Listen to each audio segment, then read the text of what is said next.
Hello, hello, hello. I'm so excited because so many awesome things are happening today. This is the of Golden Creative Stock, a podcast where we're going to talk about the rich and multifaceted experiences of Black and Brown creatives. I'm your host, CT Luna, or you can call me Cynthia, and also the author of the upcoming book, Brown Beyond Borders, Emerging into Golden Multidimensionality, which explores so many of the themes that we're going to be touching upon today. I am absolutely thrilled to kick off our series with an extraordinary guest, Shari Dunn. Shari is a true polymath. She's an accomplished journalist, a former attorney, news anchor, CEO, university professor, and her work has been cited all over the place, the Wall Street Journal. She's written for and been quoted by Time, as in Time Magazine, The Hill, Fast Company, so many. She holds a bachelor's in philosophy from Marquette University and a JD from Northwestern Pritzker School of Law. She's an American Leadership Forum Fellow and has been honored with numerous awards, including the Executive of the Year Award and the Women of Influence Award. Most notably, Shari is the author of Qualified, How Competency Checking and Race Collide at Work. It is a groundbreaking book, truly resonated with me. I have spent the past few weeks listening to it on my travels. So we're going to just start exploring the themes from that work, Shari. Your journey across the diversity of the professional fields that you're experienced in and rolled up your sleeves in, and how you're giving voice to experiences that have long gone unnamed. So we'll also talking about the term competency checking and gosh, so much, your recent travels, et cetera, et cetera. So I'm going to wrap up here. Welcome, Shari, to Golden Creatives Talk. I'm thrilled to have you here. Well, thanks for having me. I'm really glad to finally that we get to talk and chat like this. I think today is a really interesting day to have this conversation. I don't know if you know what's going on in the States today, but Politico put an article out yesterday where they got access to private group chats of young Republicans, and it is everything people thought it's everything many people thought they were. They are racist, sexist, homophobic, violent. And these are people who, one of whom actually works at the Small Business Administration for the government, who see themselves as superior and feel they should be elevated in workplaces.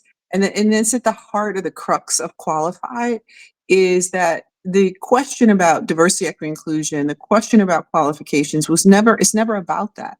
It really, at the end of the day, seems to come back to a restoration of white supremacy and what can be done to do that. And this question about whether or not people of color, women are qualified is a red herring. It's a trick, a sleight of hand.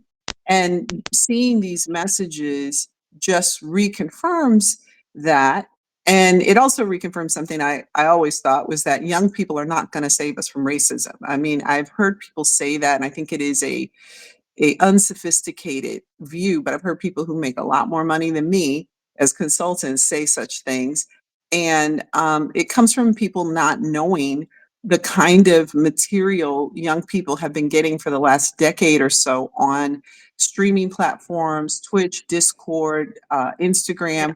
I don't think people have been aware that there has been an ongoing effort to radicalize young people toward extreme right-wing white supremacist thinking. And so what those texts show is that program has worked and it has been working and that it is a program. So I just wanted to kind of bring that up because, people of color, Black folks in particular, are put in a position where we have to defend our intelligence and capability, and yet this goes on. And people like this are elevated into the highest offices of the land. So it is, it's a thing. It's a thing. Wow, you right out the gates with all the things, and I love it.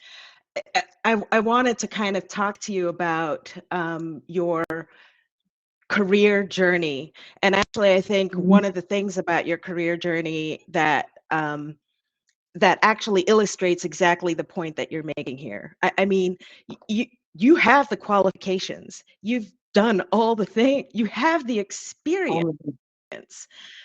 I can see you've got your degree, you you know. Mhm.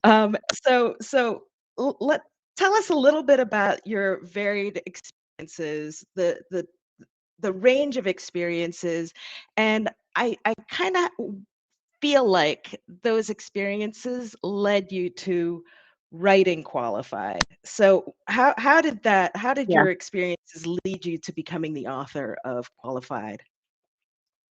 Yeah, that's a good question. And I was talking to someone somewhere. I'm vague because I can't remember. I've been so many somewheres and someone's, but talking about how life is something you can only fully understand over your shoulder. Mm, You can only fully appreciate it or see how it works looking backwards. mhm, But yes, I mean, I started when I was at Marquette University, which was a long time ago. I was interested in issues of social justice. Marquette is a Jesuit institution, and they really emphasize learning for learning's sake, which I have to give the Jesuits a lot of credit for that. It was a learning institution that was, challenged and challenged things in your community. But we had a lot of issues. We had a world history class that only looked at European history. And in doing mhm, so, it makes it seem like there is no other history and that other people haven't done anything. And that actually became an organizing point when I was in college. So I ended up being mhm, the head of something called the Marquette Integrated Leadership Council. We had, discussions with the dean. We had campus protests. We had politicians come talk, all kinds of stuff. So I was a campus radical, I guess you could say, around race and knowledge and connection even then. And I remember some people in my mother's church was like, I think it was the pastor said, well, some people should go to school to get an education. Like, I shouldn't be doing that. But my mother, my family was not like that. My family was mhm, very much like, yeah, you should tell people what's what. And then going back even further, my mother's family, when I was a kid, her brothers and sisters would sit around and they would debate things. They would talk about topics of the day. They would talk about Black history. They would talk about a lot of things, our family history. So I really had the ingredients there.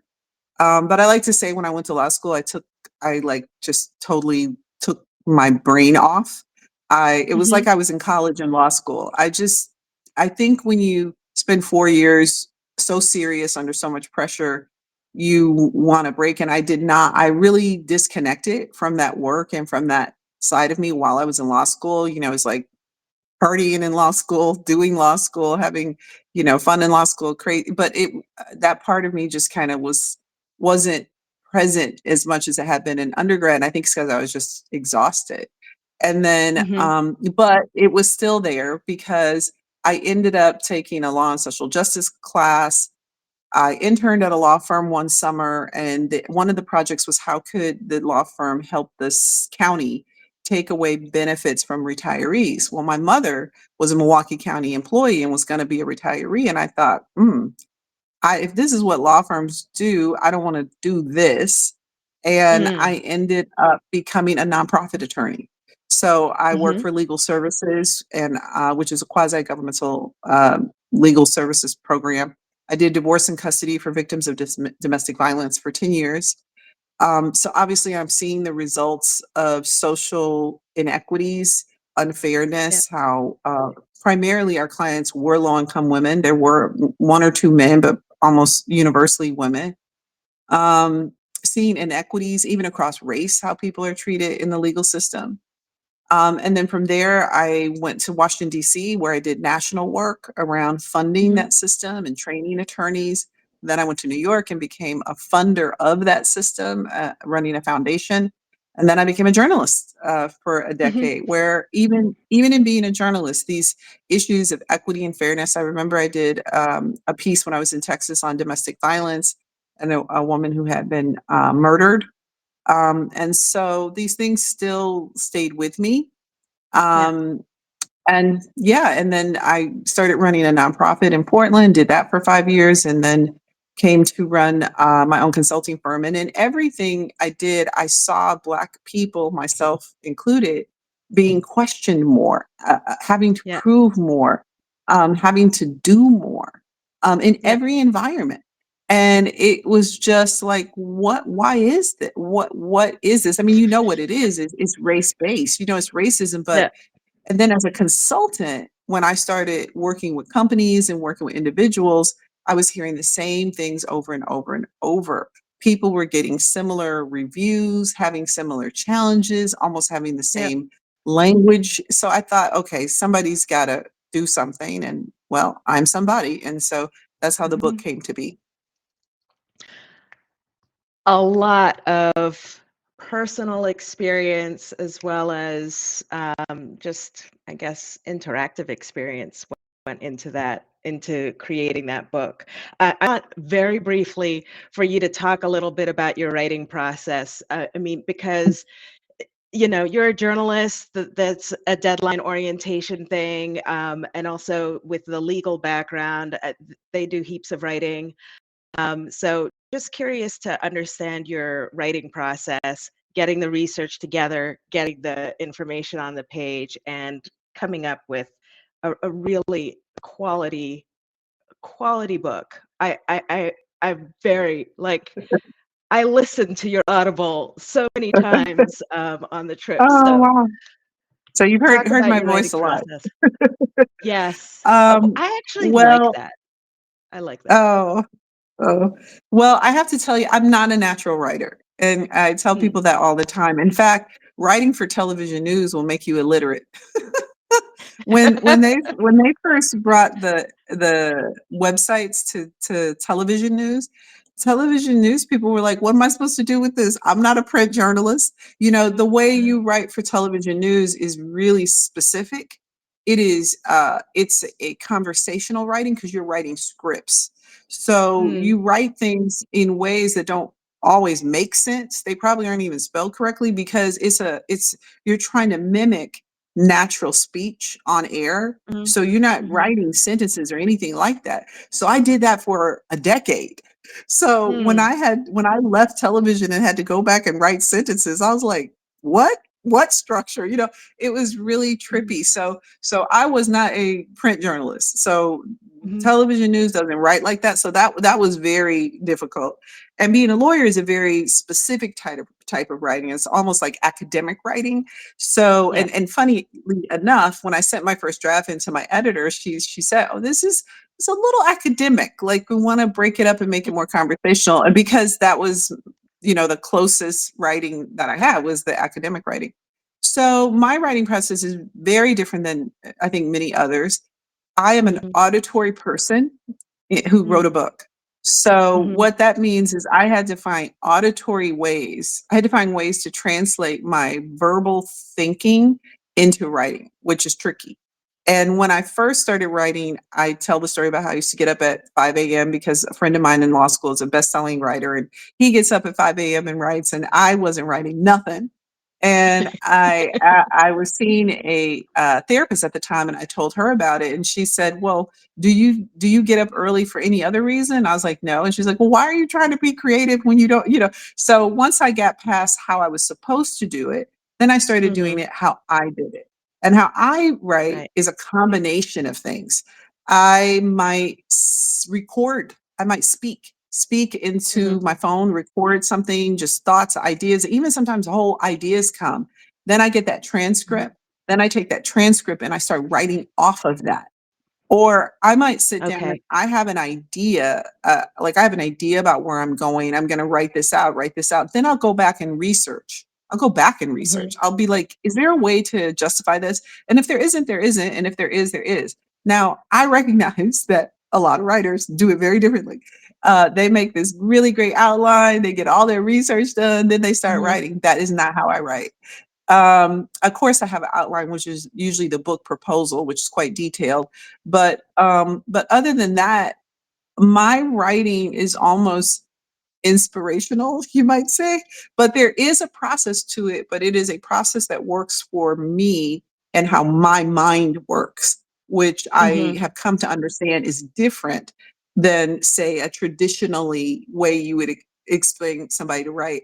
And I think that's important for people to understand because I realized that for me, it took me so long in my life to write a book because I didn't think I could do it the right way. See, the right Right. way was such a big threat in my head. Like, oh, I can't outline that. I can't, I don't know if my sentence is going to be correct. Like, all this process was in my way. And then when it was like, no, the value in the writing is your ideas, your ability to Mhm. connect things, how you see things. That is the writing part. The rest of the stuff is editing or figuring that out. That I did not fully appreciate that until I was much older, and that unlocked the ability of me to write. So it's a messy process, but it works for me.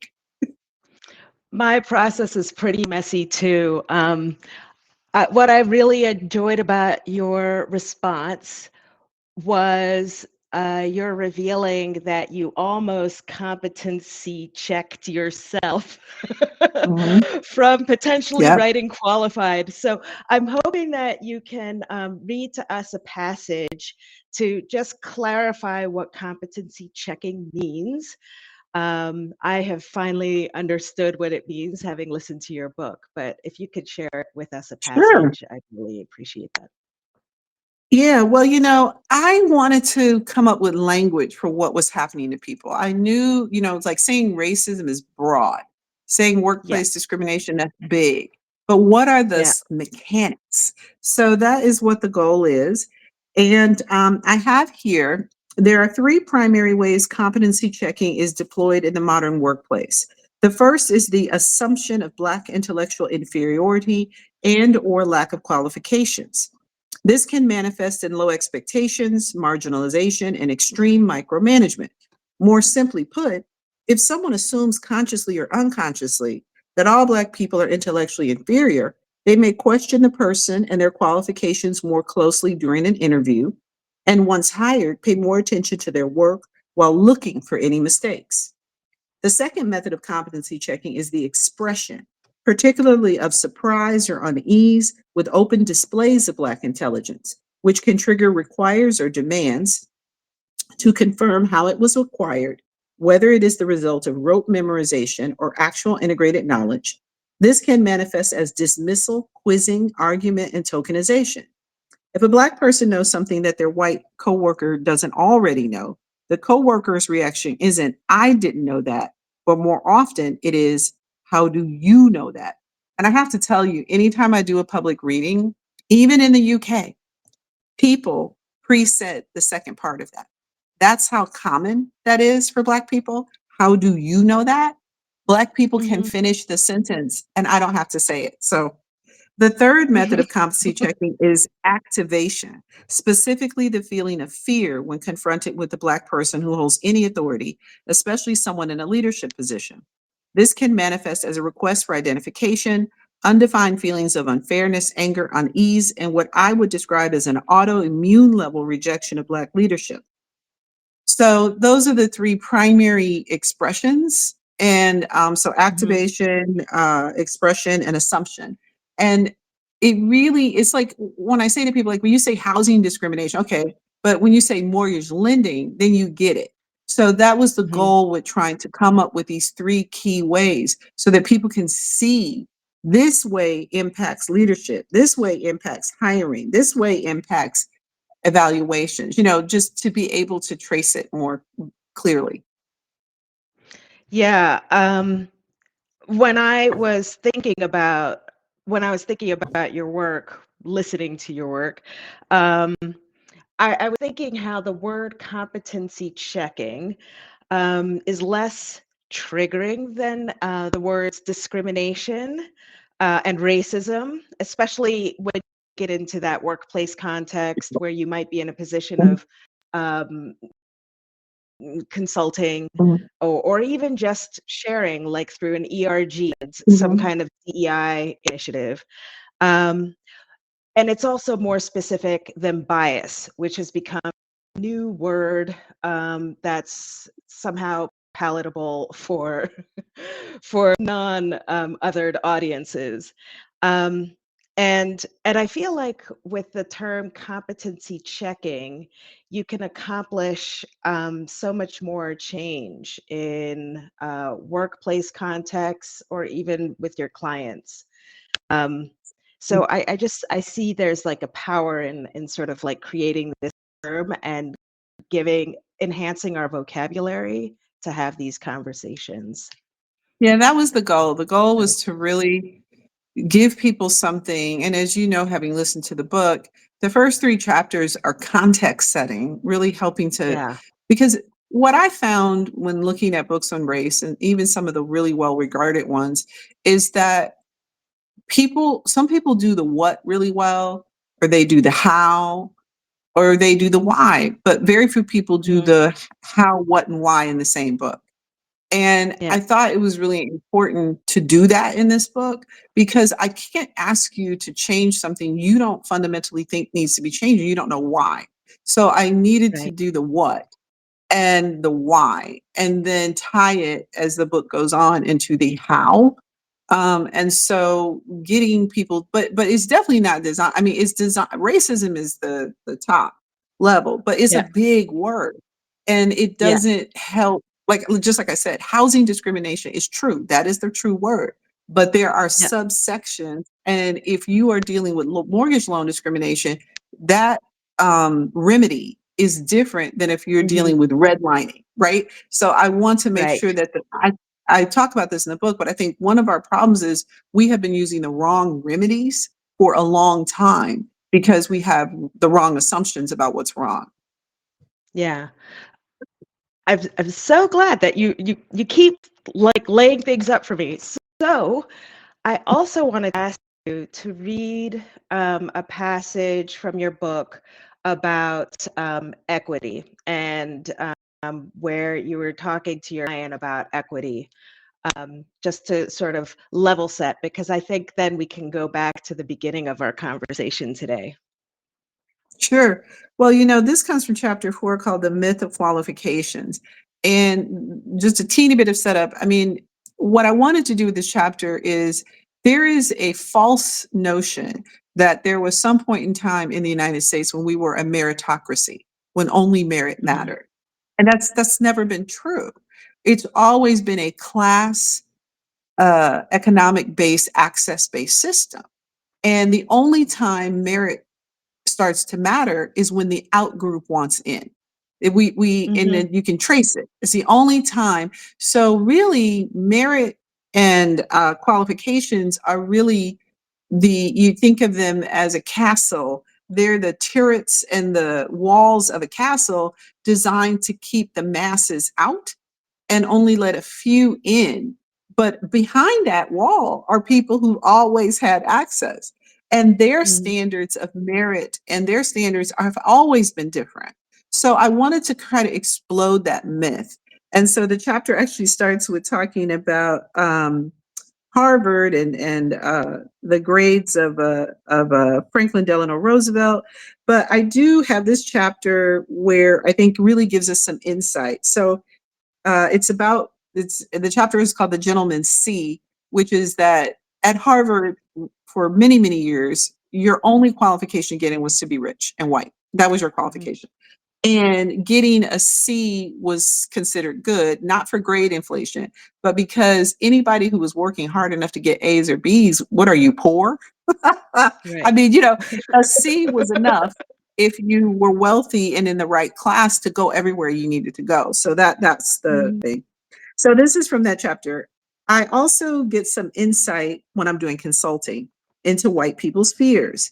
In one coaching session, I was working with someone who was incredibly frustrated with a recent meme they had seen on Facebook, a visual representation of the difference between equity and equality. The three panel picture shows kids of different heights in front of a wood fence watching a baseball game. Under equality, each kid is standing on an identical box, but the fence is too high for the smaller children to see over. Under equity, the kids are standing on their exact number of boxes they would need to be able to see over the fence. Or in the case of the tallest child, no box at all, since they can already see over it. Under justice, the wood fence is replaced with no fence, removing the need for boxes entirely.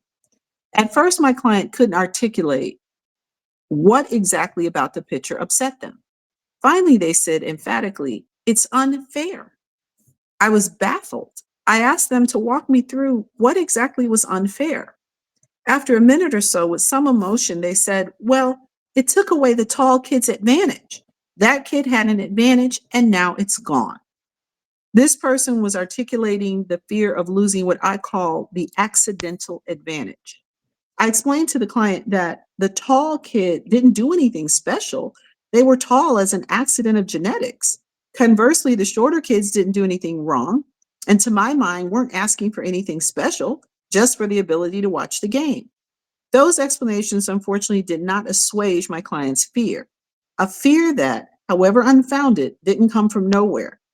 The upset they experienced when confronted with the image was about loss, a loss they couldn't fully articulate, but could feel acutely as fear. And to them, the fear was real. So from there, I, throughout the rest of that chapter, used the tall boys analogy or the tall Mm-hmm. boys club, because Mm-hmm. it's this inherent advantage. So when people, and it was I wouldn't say that was specifically the issue for this person, but I will say that when a lot of people talk about being anti-DEI, that's what they're talking about. Yeah. They know there is an advantage for the tall boys club, and they want Right. to keep the advantage for the tall boys club. And what DEI does is remove their special advantage, and that is what they think is not fair. Not that we are Right. unqualified, but that's unfair.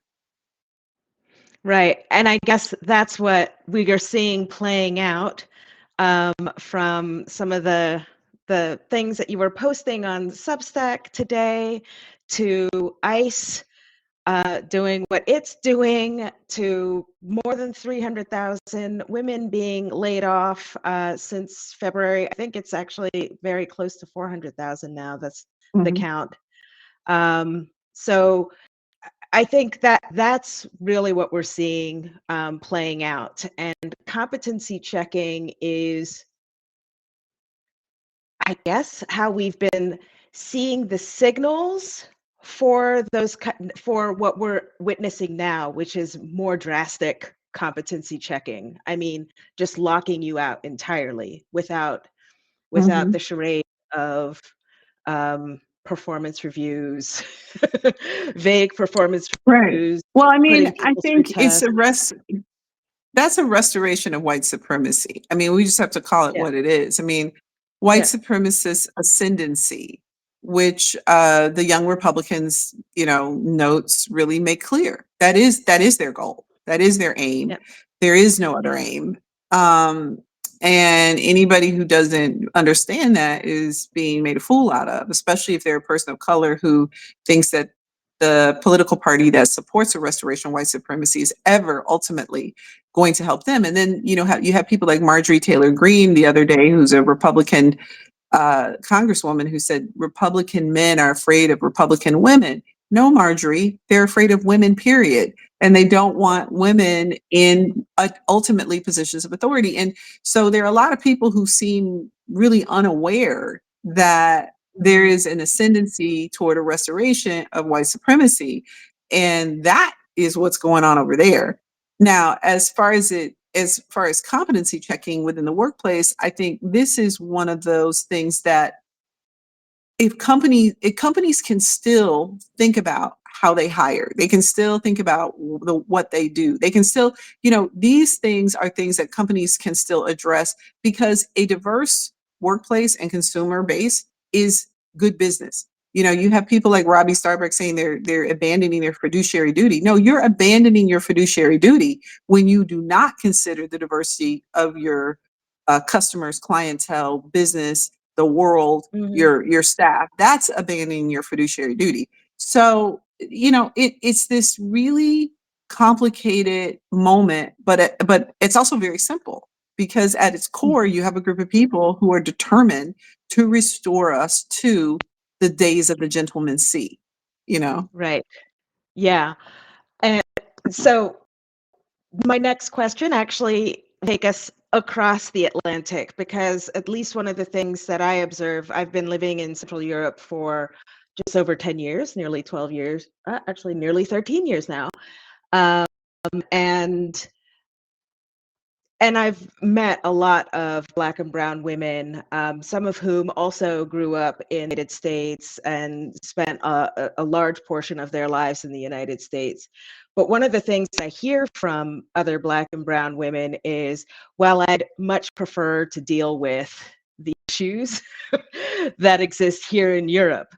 So they're not denying that there's racism and discrimination and competency checking and all of the hurdles, but they're just saying, you know what, it's easier here. And quite frankly, after what I've been witnessing over this year specifically, I would agree Mhm, wholeheartedly. So I guess my question is, what brought you to the UK? mhm. Because I have heard a lot of comments, especially out of the UK, because I'm English speaking, so I tend to speak with a lot of people who are based in the UK. Like, well, it's different, or well, it's not like in America, and it's sort of like, but it's still the same thing. So, why'd you go Mhm. to the UK, and Yeah. um, what did you experience there? Yeah, well, I went to the UK to present at a conference for Black barristers and solicitors, so attorneys for US folks. Hmm. They break it out. And that was the first main reason. And then the second reason was to promote my book. I had a PR marketing woman who's based in the UK, Nicola, who runs FP Comms. Yeah, she's very great. So if anybody's looking for marketing help, she's amazing. Who put together a series of wonderful events for me. And then another young lady, Nikki, who works with the Young Africa Center, put together a reading there for the book. So it was really a combination of, speaking and then promoting the book. What struck me when I was there was how much the Black people there said this book was just exactly what they experienced. They did not think it was that different. They Hmm. thought they know the historical stories diverge a bit, but it all Hmm. comes back to colonialism. I have a Hmm. chapter in the book called "It's Not Just Black and White or American," and I talk about the fact that its root is colonialism. Like the way colonialism worked is and works is you have to convince people they are not as intellectually good as you. That's how Hmm. you colonize the mind as you colonize the body, right? So all of us who've been touched by colonialism are in a competency checking based paradigm because colonialism is empowered to check our intelligence. It is the standard, and then we have to get in line under it. So what I was blown away by, and I was glad that it resonated, but sad that it resonated, that there was no daylight. People were not like, well, they were like, this, people ask me this all the time. People, Hmm. one gentleman there, Henry Bonsu, who worked for BBC, now works for Time Radio. There was a big article in him a couple of years ago for being too intellectual for the BBC Hmm. and being fired so they did not see a distinction in these workplace issues. I mean, the only thing they were like was, oh my God, I feel like I'm not going crazy. Oh my gosh, this is some of the exact same things that happened to me. So I think the UK and the US are very connected for one thing. We Hmm. move in a similar way. Our roots are deeply connected. We are intertwined in that way. Yes, class, accents, things like that are overlays in the UK. So the UK definitely has more Hmm. expanded issues. But at the end of the day, colonial mindset about Black intelligence specifically is universal. The colonial Yeah. mindset is that Black intelligence is inferior to it. That's it. And Hmm. anytime Black people evidence intelligence, anyone from the colonial perspective feels empowered to check it, to ask, to verify, to demand, to all the three elements, everybody feels empowered to do that. And then, when I was writing the book and working on it, I got a letter, a message on LinkedIn from a woman in France who was like, oh my God, this explains so much that we have the same thing here. And, so I suspect, and in the book, I look at France, the UK, and Canada. And, Canada is this place that a lot of Black Americans love. And, but Canada has very similar race-based issues in the workplace, the challenges that the United States does. So what it tells us is this is a universal problem where Mm-hmm. Black people are, and it's not our problem. It is a colonialistic mindset problem. The other thing that recently people have talked about a lot, especially with Black Americans thinking about leaving the United States, is we forget that we have a privilege when we leave. And there is the American passport, American accent privilege. And as a Black person in the UK or in other countries, we might perceive the interaction of racism differently because of that privilege. That privilege Mm. is carrying us into spaces and places that people who do not have the passport, who do not have that accent, have a harder time. And it's the reverse here. I mean, I have a friend who was dating a guy, he's African, and he went to work early one day here in the States, and a security guard stopped him. And the security guard was very aggressive with him before he spoke. Mhm. Once he spoke and he heard his African accent, the guy noticed the security guard relaxed and totally changed, became curious. Where are you from? Oh, and he thought, oh my God, if I had been a Black American, he would not have Mhm. responded to me in that way. Mhm. So the accent privilege kind of goes both ways. But I think as Black Americans, sometimes we miss the fact that people are interacting with us as Black people, sure, in other countries, but we also carry that privilege of American Mhm. accent and American passport. And so people, I'm not getting the same treatment as someone from Nigeria who has a Nigerian accent in the UK. I'm not getting the same treatment someone from Sierra Leone who's in, Belgium or whatever. I'm not. People are in Right. fact interfacing and associating me in a very different way. So I think we have to remember that.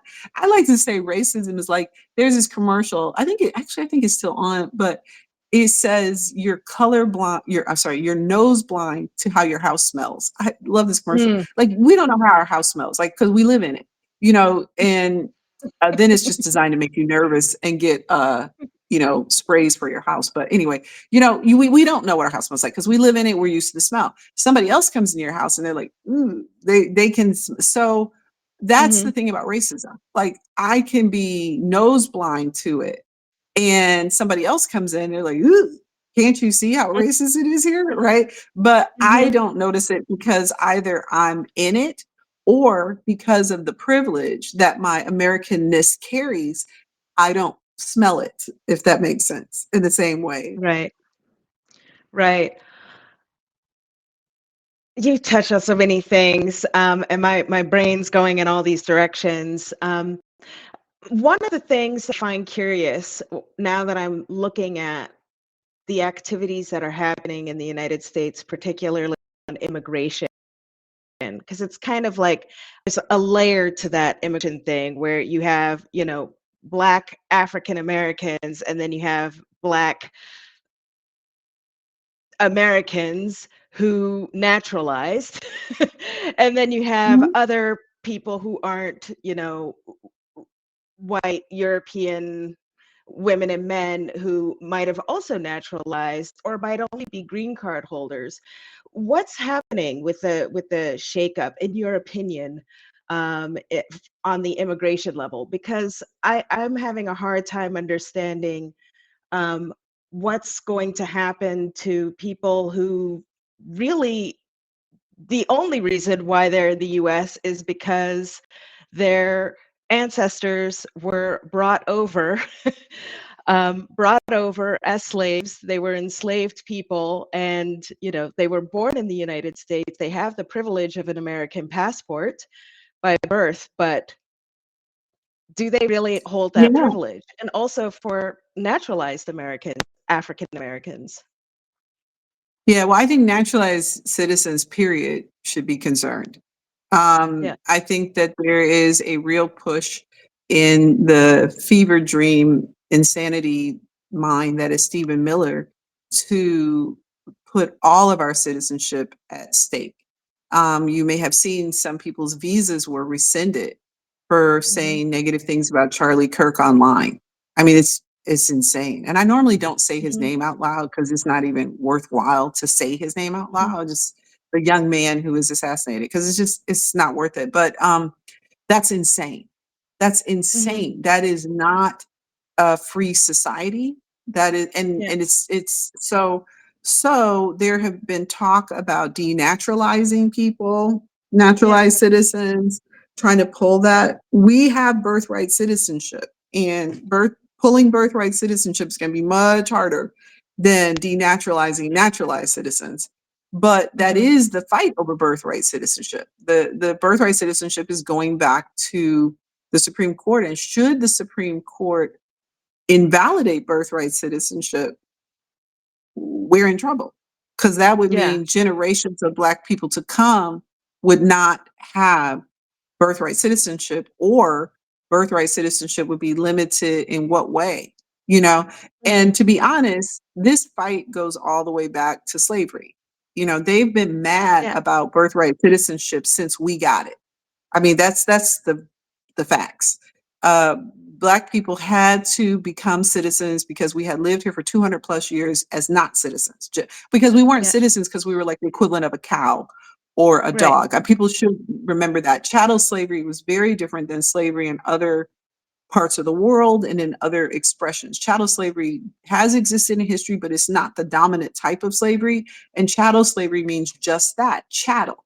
So we Hmm. wouldn't have been citizens because we weren't humans under that system. We were the equivalent of owning a cow, a horse, or a dog. And a cow and a horse or a dog isn't a citizen. So there was no reason for us to be citizens. So once birthright citizenship came into being to establish our citizenship, they have been trying to undo that since then. I mean, Hmm. so there is this through line in United States psychopathy that doesn't seem to die, and Yeah. while they claim the birthright citizenship fight is about all these illegal quote unquote immigrants, it's also about an anger that we ever got it, that we ever, Yeah. because the United States was supposed to be a place for white people, period. Yeah. Even though this is a land inhabited by native folks who lived here already. They just Yeah. set that aside. They were the Yeah. only folks who are supposed to be citizens here, and they want to try to wiggle away to get back to that. Would the Supreme Court invalidate birthright citizenship? Maybe. I mean, this court is, I did a Substack on this. This court is lost. The court is fallen. This is we Hmm. no longer have a functioning rule of law. The Yeah. Justice Department only carries out what the president says. You have the attorney general screaming and yelling at senators like she is having a mental breakdown. You have a Supreme Court that has given the president unlimited powers. Now, Joe Biden apparently didn't have the power to cancel student loans, but this man has the power to invade states. So anything is possible. But I think rescinding current birthright citizenship is I think that's impossible. I think because you would then trigger a civil war, like literally, like not Yeah. figuratively. You would trigger a civil war to try to invalidate existing birthright citizenship. But what would happen going forward? Well, that's a whole nother question. Yeah. From here, it's looking like it's headed in that direction. Yeah. Um, Yeah. um, I guess we're going down a direction that I wasn't prepared to go down, but I find it really interesting that this is happening in a democracy. Mm. And I'm also appreciative of, actually, this is going to segue into my next question.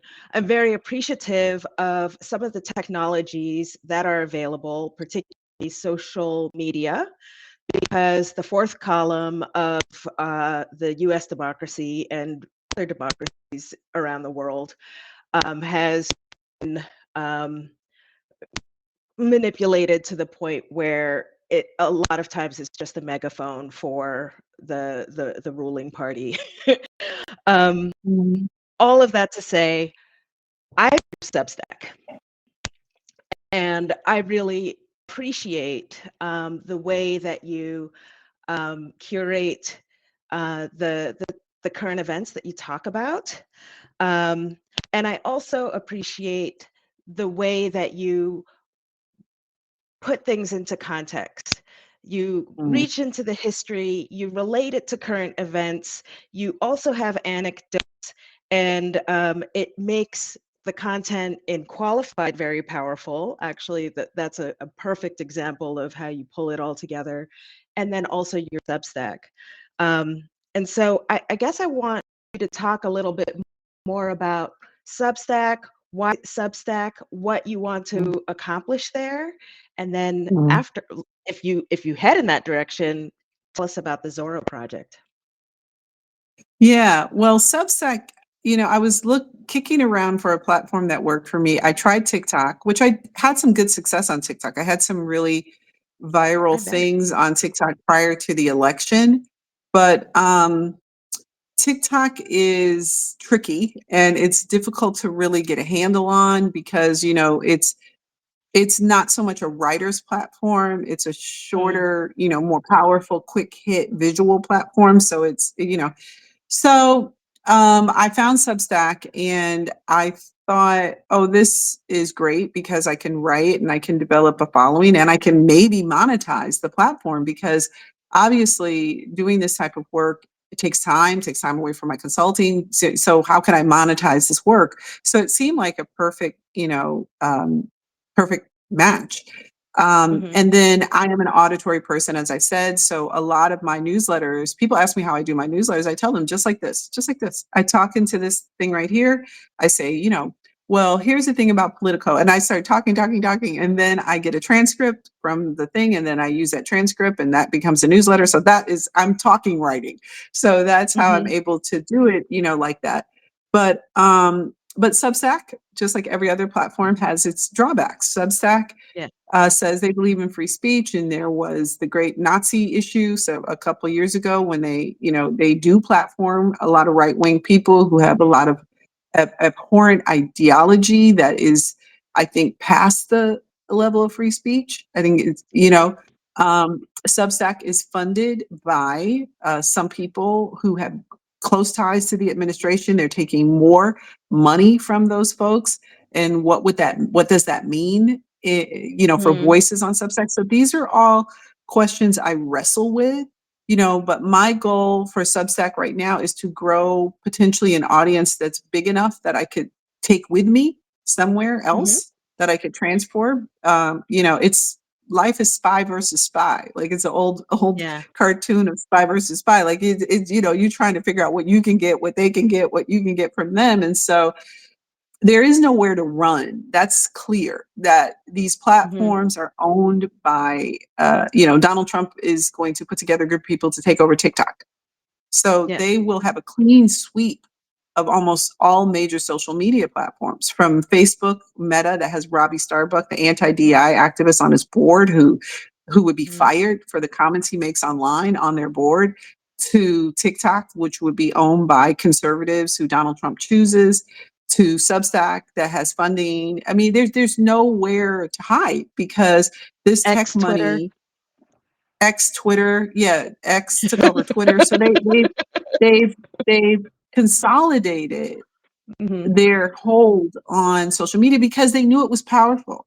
They yeah, saw the power of it during George Floyd protests. They saw the power of social activism, and so they decided to kill it. Because yeah, one thing that white supremacy culture, patriarchy, and money cannot tolerate is people of different races seeing class solidarity, demystifying each other, coming to know each other, and support each other. They can't yeah, have that.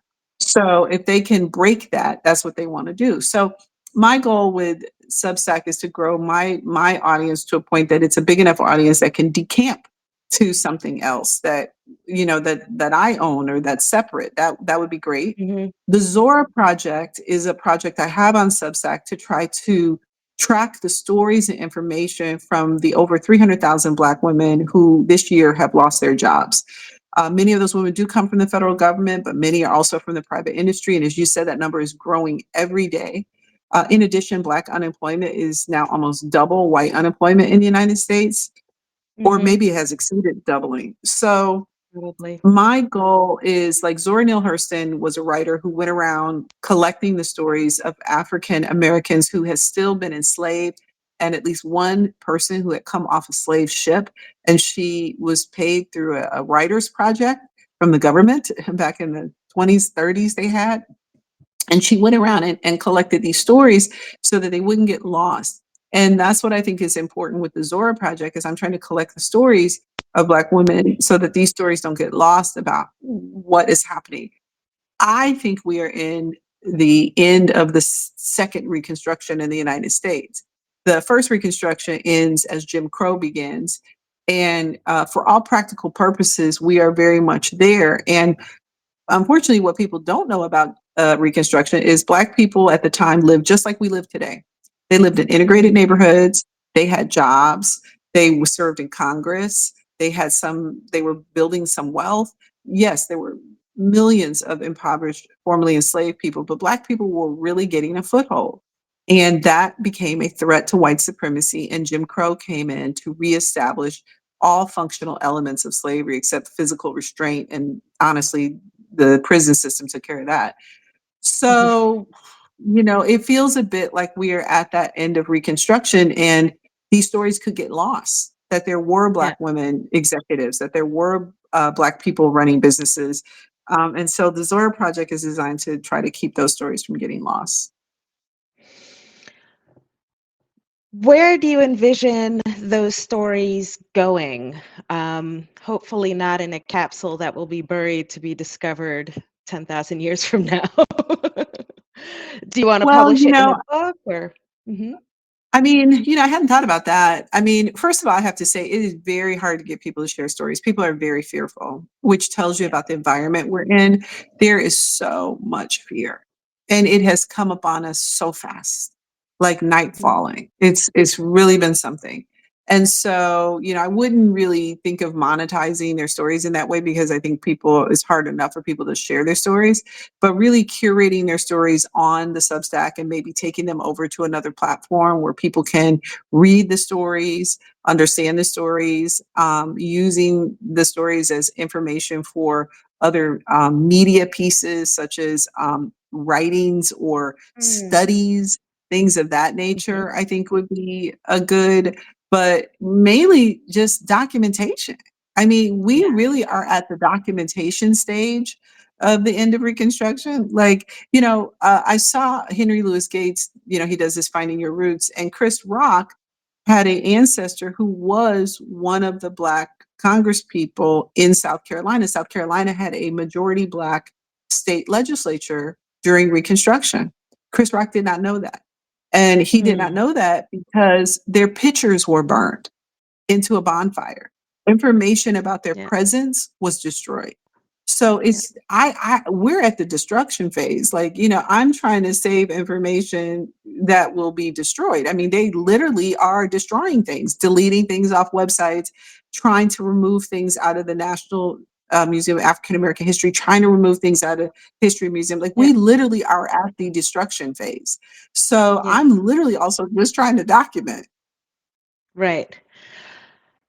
Huge task. You're reminding me about how little I know about my ancestry. A lot of it's been lost. All I know is that so I was born in Trinidad, and my Mhm. father was from Trinidad, and all I know is some kind of like vague, like, yeah, I think our ancestors were enslaved, and our ancestor one of our ancestors fought for the British in the Civil War, and that's how they ended up in Trinidad as part of the exchange. But again, it's kind of like these vague memories of. I think I Mhm. remember somebody mentioning, and so it is sad to have entire populations of people who are disconnected where and who they come from and where they come from. So Well, and the thing what's of it is to happening is, recognize that is that's been done intentionally. yeah, Like it's not like you just your family's, it's just like Chris Rock did not know that because he's stupid. It's intentionally no, done. yeah, I yeah, am lucky in the sense that my mother's family is able to go back. I have their picture right above me here to my great grandfather, great grandfather, great great grandparents who were both hmm, enslaved. And I have a picture of hmm, them and I know their stories. And we know their stories as far as they can go. My great great right, grandfather who was enslaved, he was a child when he was sold, so he doesn't have a memory of his parents. So it right, stops because of intentional separation, but not yep, because he didn't want to know. But I'm lucky to have that, and as a yep, result of yep, that, I have a much clearer understanding of the line from slavery to me because I yeah, can see the line from slavery to me. You know what I mean? yeah, absolutely. And it really underlines the importance of documenting the stories of what's happening now, Hmm. because that will be somebody's roots. That will be somebody's connection to their future. So I'm just so glad that you could share about the Zora Project. So they can find out more about the Zora Project On my on website. Substack, on your website. Yeah, on Substack and my website. My website's really easy. It's the and then my name, SHARIDUNN.com. So the website is thesharidunn.com or the Substack. Hmm. Hmm. And Substack is Yeah, sherrydunn.substack.com, right? Yeah. .com. Yep. Um, Hmm. cool. So, and then your book. Let's tell folks where they can get your book. They can get it on your Yeah. website, I think. Well, my website tells you where you can get the book, but it's available everywhere books are sold. There it is. You can Mhm. get it on Amazon. You can get it on your alternative bookseller, discounters, everywhere. It's like I said, it's on audiobook. And you can get it in the UK. You can get it in the US. It is not translated yet into French, so that you can't. Because somebody did ask me that, but yeah, it's available everywhere books are sold. Awesome. Are there any final words? I do have a fluffy question for you, if you don't mind, Oh, I don't before we mind. wrap The up. one thing well, before you give me the fluffy question, I want to say that Uh-huh. I am glad that you reached out because I really want my time on Substack not to be just extractive. I want it to be collaborative. And I think that it's important that we raise each other up on this platform and give people lift and view. And I think it's easy for people to come on and I don't mean this in a mean way, but people do gobble up viewers and resources. And it's great. It's awesome. I want Mhm. people to succeed, but I also want people to think of what is their commitment to community on the Yeah, Substack, not just what can I get from it. So yeah. yeah. I really appreciate your posts, and your commitment. I don't catch every Friday, but your commitment to your Friday afternoon lives, where you just kind of Okay. share a consolidation of all the events that happened that Mhm. week. Yeah, so many events.